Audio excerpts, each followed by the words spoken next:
hello student आज आलोचना करें क्लास 10 आसामिक सब्जेक्टर MCQ लेसन नम्बर 1 और 2 केटा MCQ আহিব পাৰে মাত্ৰ মূলতে 8টা MCQ আহিব लेसन नम्बर 1 और 2 পৰা হেকিনি বিষয় আলোচনা কৰিম আৰু লগতে হেকিনি এনসাৰ কোৱেশ্চন আৰু এনসাৰ তোমালোকক দেখুৱাই দিম হেকিটা বুজি লবা তো লেसन ফাৰ্স্ট নম্বৰ আছে লেसन ফাৰ্স্টত আহিব বৰগীত কোনে ৰচনা কৰিছিলে অপশন ক নলবাৰী নলিবিল দেৱী অপশন খ কৃষ্ণকান্ত সন্ধিয়াকৈ অপশন গ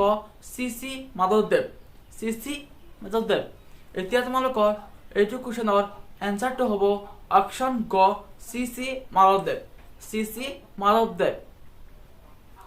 2 নম্বৰ আছে মোহ পাপ মানে কি 1 নম্বৰ আছে মায়াজালৰ বন্ধন খ নম্বৰ আছে মুক্তি লাভ ঘ নম্বৰ আছে ইয়াৰ ভিতৰত এটাও নহয় কি নাই এটাও নহয় তোমালোকে এনসাৰটো লিখিবা এনসাৰটো হ'ব ক নম্বৰ মায়াজালৰ বন্ধন এনসাৰ ক নম্বৰ মায়াজালৰ বন্ধন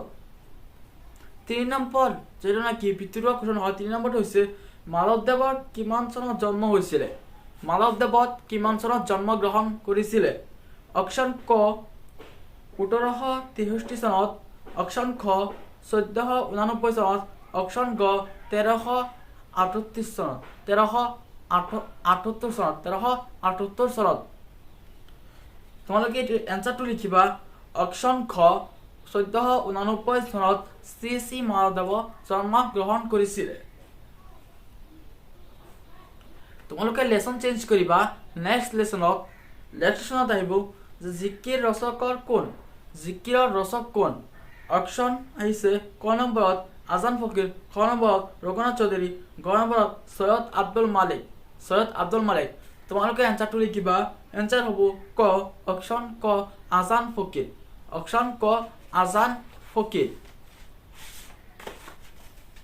5 নম্বৰ চোৱা 5 নম্বৰ কোৱেশ্চনটো হৈছে যে ৰহমৰ অৰ্থ কি ক দেৱ নক্ষত্ৰ খ দয়া গ আকাশ এনসাৰটো লিখিবা তোমালোকে দয়া খ নম্বৰ এনসাৰ দয়া 5 নম্বৰৰ খ